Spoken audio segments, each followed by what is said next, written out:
परम पूज्य गुरुदेव और वंदनीय माता जी की चरणों में कोटि कोटि प्रणाम। आप सभी को प्रणाम। पुस्तक अद्भुत आश्चर्यजनक किंतु सत्य में आज हम सभी सुनेंगे प्रभु इच्छा सर्वोपरि। यह कहानी है आशा देवी शर्मा, जमालपुर, मुंगेर, बिहार। वह बताती हैं कि घटना 14 जुलाई 1989 की है। विनोदानंद जी की शादी शांति कुंज के यज्ञशाला प्रांगण में होना निश्चित हुआ। श्रद्धेय आचार्यगण द्वारा विवाह संस्कार के वेद मंत्रों के छंदबद्ध उच्चारण और उनकी सारगर्भित व्याख्याएं श्रोताओं को मंत्रमुग्ध कर रही थी। शांति पाठ विसर्जन के उपरांत वर वधू को वंदनीय माता जी एवं परम पूज्य गुरुदेव के आशीर्वचनों के लिए उनके कक्ष में जाना था। तब पूज्य गुरुदेव के कक्ष में उनसे मिलने हेतु आवश्यक अनुमति लेनी पड़ती थी। परिजन दूर झरोके से ही गुरुवर के दर्शन कर लिया करते थे।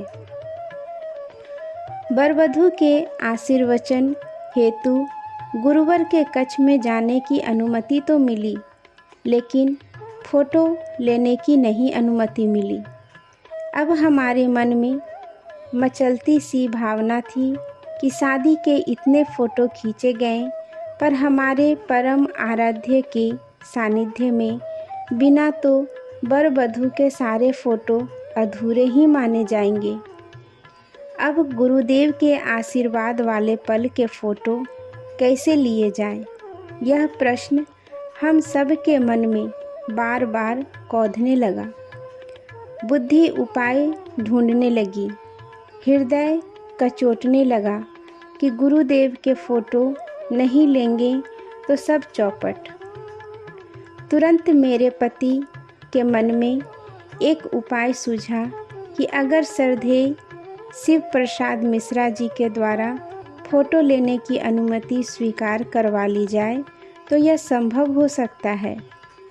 मैं और मेरे पतिदेव गुरुवर के फ़ोटो लेने की अभिलाषा को पूर्ण करना चाहते थे, लेकिन मिश्रा जी ने स्पष्ट कहा कि गुरुदेव की अनुमति के बिना फ़ोटो लेना संभव नहीं है। उन्होंने भी फ़ोटो लेने से मना कर दिया। निराश होकर हम सब वंदनीय माता जी के कमरे की ओर वर वधू के साथ बढ़े। नीचे के कमरे में वंदनीय माता जी से आशीर्वाद लेकर ऊपर के कमरे में गुरुदेव के आशीष हेतु जाना था। मेरे पति भी कैमरा लेकर वर वधू के साथ गुरुवर के पास पहुंच गए। गुरुदेव ने बड़े प्यार से भाव भरे आशीष वचन कहे। तभी मेरे पति ने कैमरे से 2 फ़ोटो फटाफट खींच लिए। गुरुदेव एक भेदक दृष्टि डालकर मुस्कुराए भी।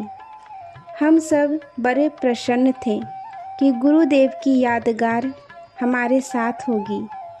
हम सब खुशी खुशी घर लौटे।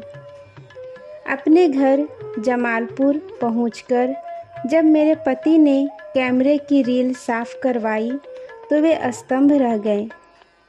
मैं भी देखकर हैरान थी कि वंदनीय माता जी के फ़ोटो तो कैमरे में स्पष्ट आए थे, पर गुरुदेव के लिए गए दोनों चित्र बिल्कुल सादे आए थे।